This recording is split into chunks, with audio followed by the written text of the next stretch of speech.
Je chante au lieu d'une communauté ouverte. Ainsi teinte par des mains rayonnantes comme à laisser toucher une corde d'abord.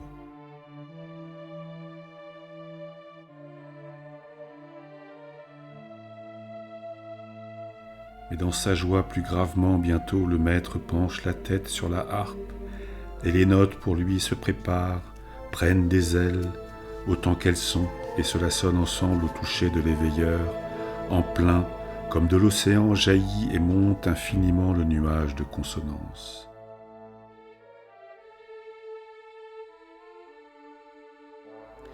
Mais ce sera bien autre chose qu'une harpe sonore, le chant, le cœur du peuple, car bien qu'il y ait assez de lignes et de flots en sa puissance et de flammes d'orage comme pensée, le Père sacré ne serait certes inexprimable et nulle part manifeste chez les vivants si la communauté pour le chant n'avait un cœur, mais pas encore. Toutefois, comme le roc fut en premier et forgé dans les ombres de la forge les fondations de bronze de la terre, avant même que les torrents coulent des montagnes et les bosquets et villes fleurissent au bord des fleuves, ainsi a-t-il, dans un coup de tonnerre, créé déjà la loi pure et de purs sons fondés. Épargne cependant, ô puissant, celui qui chante seul, et donne-nous assez de chant jusqu'à ce que soit dit, comme nous l'entendons, le secret de notre âme. Car souvent j'ai prêté l'oreille au cantique du prêtre ancien. Ainsi donc, prépare mon âme à rendre grâce à son tour.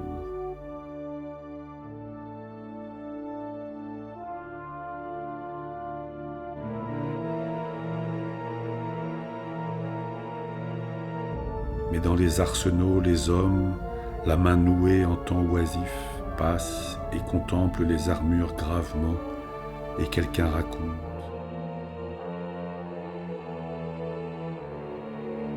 Comme les pères jadis tendaient l'arc, sûr au loin de la cible, et tous le croient, pourtant nul ne peut le tenter, comme un dieu, les bras des hommes retombent, aussi bien l'habit de fête ne sied-il point à chaque jour.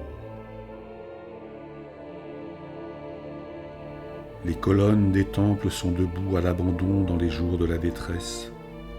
Sans doute l'écho du vent du nord résonne profondément sur le parvis. Et la pluie les rend purs, la mousse croît, les hirondelles reviennent dans les jours du printemps, mais au-dessus, le Dieu reste sans nom.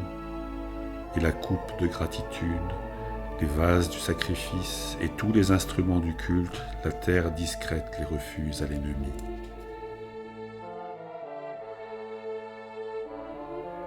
Qui aussi bien remercierait avant de recevoir et répondrait avant d'entendre, point, comme un plus haut parle, d'interrompre l'harmonieux propos.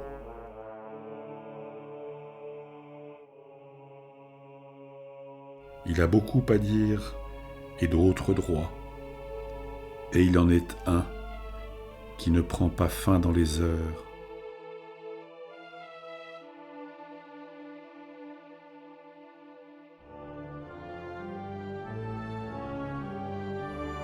Les temps de celui qui crée sont comme la montagne qui dans sa houle de mer en mer s'allonge au-dessus de la terre.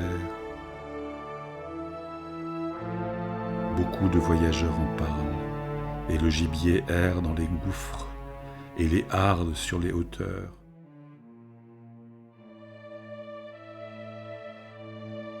Mais dans l'ombre sacrée, au versant vert habite le pâtre et contemple les cimes ainsi.